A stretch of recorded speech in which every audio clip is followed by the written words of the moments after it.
Hello दोस्तों, नमस्कार। हमारी आज की कहानी है शर्म। गीता, आज बड़े दिनों के बाद मैंने चाव से खाना खाया है। सच में माँ की याद आ गई। वाह, तब तो तू हर रविवार मेरे घर आ जाया कर। मेरे पति 6 महीने के लिए कंपनी के काम से विदेश गए हैं। हम दोनों मिलकर गप्पे लड़ाएंगे। मैं घर में बोर हो जाती हूँ। गीता ने घर आई सहेली पूजा से हंसकर कहा, प्रत्येक रविवार को यहाँ आना नामुमकिन है। खैर, पहले एक बात बता, ये बूढ़ी मेड जो तेरे घर में खाना बनाती है, महीने का कितना लेती है? बहुत टेस्टी खाना बनाती है। मैं हाथ चाटते रह गई। उसको मेरे घर भी भेज देना। जो पैसे मांगेगी मैं दूंगी।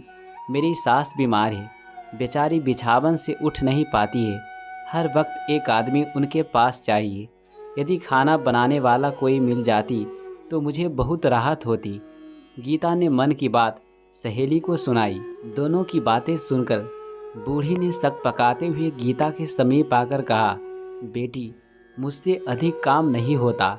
इतना कर लेती हूँ, वही काफ़ी है। एक बूढ़ी विधवा को जीने के लिए पेट भरने से अधिक और क्या चाहिए? कोई बात नहीं अम्मा, आप मेरी सहेली के घर को बढ़िया से संभालते रहिए। मैं किसी को ढूंढ लूँगी। गीता, मुझे जाने दे, शाम होने वाली है। घर जाने के लिए पूजा उतावली हो गई। अरे आज तो रुक जा, मेरा मन नहीं भरा। नहीं, मेरी सांस मेरा इंतजार कर रही होगी। वो सिर्फ मेरे हाथ से दवा खाना पसंद करती है। अपने बेटे से कहती है, तू बहुत हड़बड़ाकर दवा खिलाता है। बहू को देख, कितना बढ़िया बच्चों की तरह फुसलाकर मुझे दवा खिलाती है। तभी सिसकने की आवाज़ आई। ओह, क्या हुआ आपको? बताइए अम्मा। पूजा से उसके आंसू देखे नहीं गए। तुरंत बूढ़ी के पास जाकर उसने मधुरता से पूछा, कुछ नहीं बेटी, इन आंसुओं का क्या भरोसा, कब टपक पड़े। एक बूढ़ी ने आंसू पोंछते हुए जवाब दिया, अरे खड़ी होकर यहाँ नौटंकी क्यों करती हो?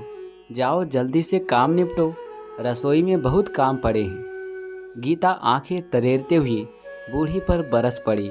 जाती हूँ। बूढ़ी के मुंह से निकले अधूरे शब्द कान में पड़ते ही पूजा की आंखें फटी की फटी रह गई। दृष्टि लिए उसने गीता को घूरते हुए पूछा, तुम्हारी सास है? परंतु तुमने तो, हे भगवान! पूजा के सवाल से गीता का सिर लाज के मारे लटक गया। वह भूत बन खड़ी रही। पति की माँ को तुमने नौकरानी बना डाला। मुझे सहेली कहने में शर्म आ रही है। मैं यहाँ अब 1 मिनट नहीं रुक सकती। पता चला कि तुम इसी शहर में आई हो, सो बचपन की प्यारी सहेली से मैं मिलने आ गई। छी, पति की अकूत दौलत ने तुम्हारे माँ बाप के दिए संस्कार को धो पोंछ डाला। अम्मा, आप मेरे साथ चलिए। वहाँ बेटी के अलावे आपको एक बहन भी बात करने के लिए मिल जाएंगी। कहते हुए पूजा ने बूढ़ी की कलाई पकड़ते हुए सीधे बाहर दरवाजे की तरफ चल पड़ी। परंतु वहीं सामने हॉल के दीवार पर टंगी दिवगंत पति की तस्वीर नज़र पड़ते ही बूढ़ी ठिठक गई। बाहर से आ रहे तेज हवा के झोंके के कारण फोटो धड़ाक से गिर गया। उसका शीशा चकनाचूर हो गया, लेकिन कागज़ की तस्वीर पर खरोच तक नहीं लगी। तस्वीर मानो पत्नी से गुहार लगा रही थी, प्रिय, मुझे भी अपने साथ ले चलो। इस घर में किसी को अब इसकी ज़रूरत नहीं है।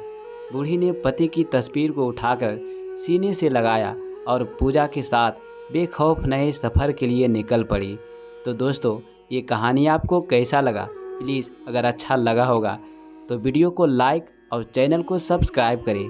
चलिए मिलते हैं अगली कहानी में। Thanks for watching.